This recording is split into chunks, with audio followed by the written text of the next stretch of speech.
Hello YouTube and good afternoon. I'm in downtown Dayton. This video is going to talk about a mentality that exists in Dayton as well as a scam partnership called Downtown Dayton Partnership. EconCat 88 did a video about the Toledo version of it called the Toledo Brandon Initiative. I'm at the Monument Avenue Low Dam right below Monument in view of the Dayton Art Institute right over there in the Dayton Masonic Temple. I did a video on this a few months ago. This is the Lowhead Dam, and as I mentioned, you know, the cart goes before the horse in downtown Dayton. That's the kind of leadership we have. Here you get a view of the Lowhead Dam right down here. This thing's pretty powerful. And then finally, it seems like after a few failed attempts, the demolition of this Lowhead Dam is supposed to begin here next month or August. It's been delayed a few times, but they finally got the contract and everything in order. I heard they're waiting till the fish spawning season. It's a beautiful area down here. But anyway, you know, EconCat 88 talked about, you know, how Toledo has this crap called the Toledo Brandon Initiative. Dayton, of course, has its own similar scam called the Downtown Dayton Partnership, which does the exact same thing. You know, it's nothing but a taxpayer-funded scam. It creates jobs that really should not exist. As EconCat 88 mentioned in his video, you know, if you bring the actual jobs back and people get a clue on what they're doing, you don't need to have marketing jobs on how to market the city. It's a simple formula. Bring back the jobs. Lower the taxes. You could see just this Lowhead Dam right here. It's interesting seeing this thing up close and seeing what's beneath it. If you get caught in this thing, you're in a world of hurt. But anyway, the cart before the horse mentality does exist in cities like Dayton and Toledo. You know, they're trying to recapture the glory years. Both cities, as well as many cities across the Rust Belt in the Midwest. Rust Belt meaning anywhere from the Great Lakes region, from St. Louis all the way over to cities like Buffalo. I got news for you. Forget about trying to recapture the glory days. Focus on creating newer and brighter days. And that begins with realizing that what worked for us before is not going to work for us again. And see where this Lowhead Dam right here, it really, see that little, very interesting right there, how that thing just, yeah, you don't want to get sucked into that thing. So, you know, as residents of this city and other cities like Toledo, you know, and other cities that are facing the exact same kind of problems as Dayton and Toledo, who are struggling to find their identity in a post-manufacturing industrial world, you know. Well, you know, as Econ said, we don't need all these Brandon initiatives, you know, things like that. Bring the jobs. It's a simple formula. Not these taxpayer-funded scams that ain't, you know. And I'm also going to talk about this Lowhead Dam. They think that by removing this Lowhead Dam right here, that it is going to bring people here to kayak through downtown Dayton. I'm sorry, people. When I think of being in the outdoors, and I do nature videos all the time. You guys have seen my videos from Taylorsville, Germantown, Twin Creek, John Bryan, and Englewood. When I think of kayaking and being outdoors, I don't think of of the city center. I think of somewhere like Germantown or Twin Creek or John Bryan where it's peaceful, where you're away from all the traffic noise. So it's just more fluff because they're so desperate, you know, to try and force the relevancy of this downtown. If city leaders would just back off, stop trying and lower the taxes, let private business take its course, you know, improve the schools, do what they should be doing instead of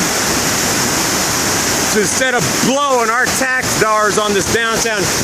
So they're going to spend, I believe it's around $3 to $5 million to replace this. Five Rivers Metro Parks and the Miami Conservancy District, I believe, are spearheading, you know, this project. At some point, city leaders, as well as the residents, have to wake up and realize removing the Lowhead Dam, creating kayak space is not going to bring people to Dayton. Bike paths are not going to bring people to Dayton. More restaurants downtown. More crap at Schuster Center, Riverscape, Fifth Third Field. Bring good paying jobs back to this part of the country. Dayton, Toledo, Detroit, all of them, Cleveland, get a clue. Because you're all on the wrong path and in free fall. Something the Econ Cat also mentioned, we need to focus on keeping current existing residents instead of worried about new ones. Yeah, that is very true, because all the cities are in massive free fall. Columbus is the only city in Ohio that has not lost population the last 25 or 30 years. Cincinnati, I think, is recovering a little bit in bits and pieces. But you can see just the utter strength of this. Looks like a geyser right here. How that thing's just pulling it down. Really powerful.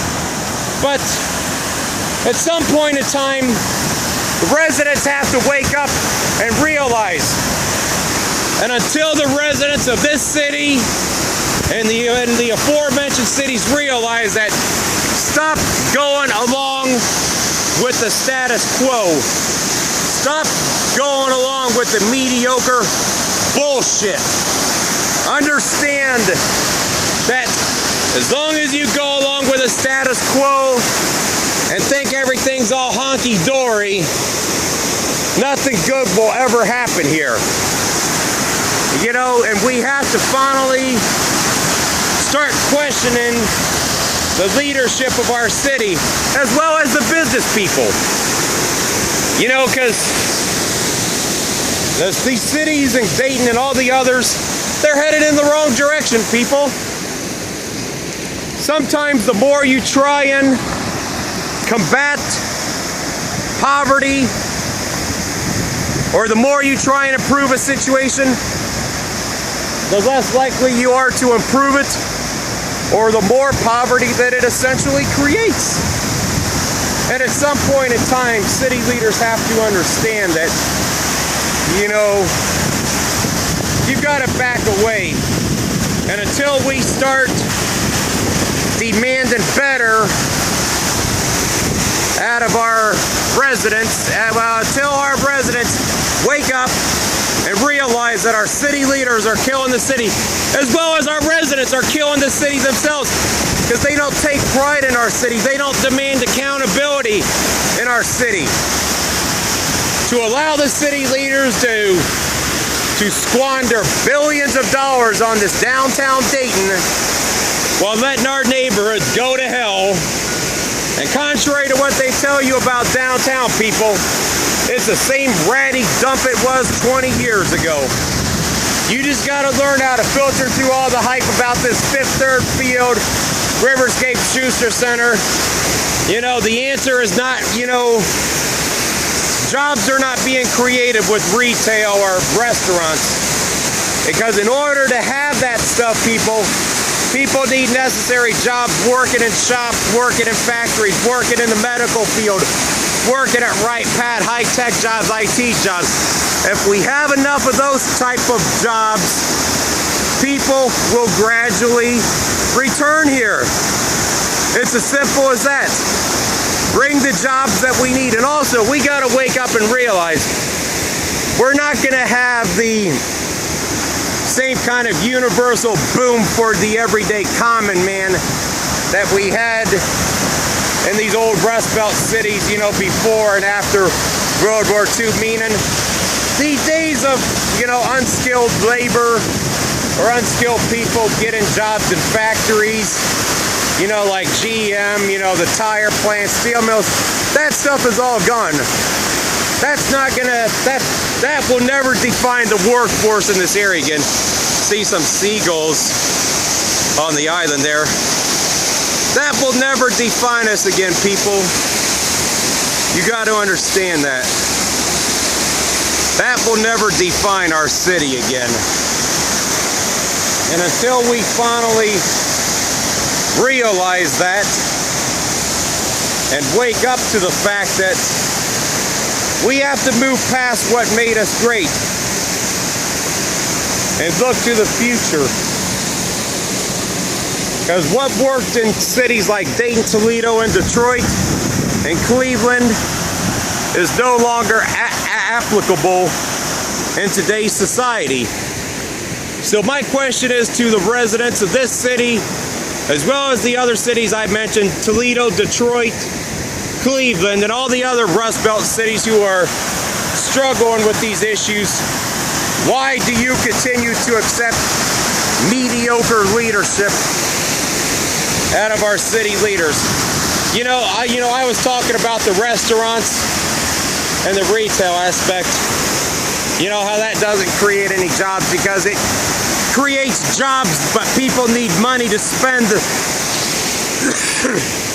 in those jobs, and without the necessary healthcare jobs or high-tech manufacturing or IT jobs or engineering jobs, those jobs don't do anything. Because people need money to spend in those jobs. So we have to seriously ask ourselves.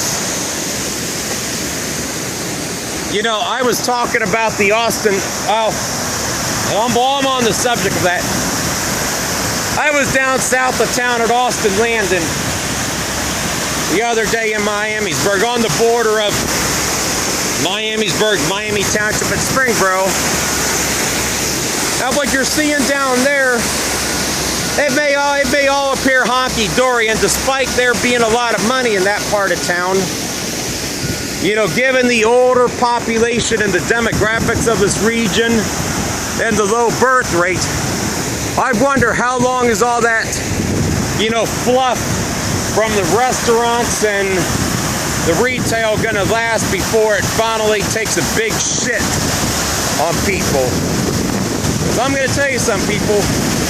We don't have the job situation is not favorable enough anywhere within 40 miles of this area. We don't have the jobs. We don't have the population to support all that, you know, stuff. And as long as we continue with this nonsense of building stuff that we don't need, whether it's in the city of Dayton, whether it's in the suburbs, Springboro, Vandalia, or whatever, we're just going to continue to sink further and further into the abyss, and our cities are only going to be a shell of what they used to be. And until us residents demand better, and we start demanding accountability of our leadership, until we demand that they stop building, you know, restaurants, retail, and office space when there's so much of it that's vacant across this entire region and across most of the U.S. Nothing will ever get done here. But anyway, YouTube, you know, that's going to be it for this one from Downtown Dayton, you know, at the Lowett Dam. I'm going to try and do a video on this whenever they start to begin removing the Slowhead Dam, but I'll let you guys get a final look at it. But it's coming to an end here very shortly, the Slowhead Dam. But anyway, YouTube, that's it for this one from downtown Dayton, where the cart goes before the horse in America's fourth most miserable city.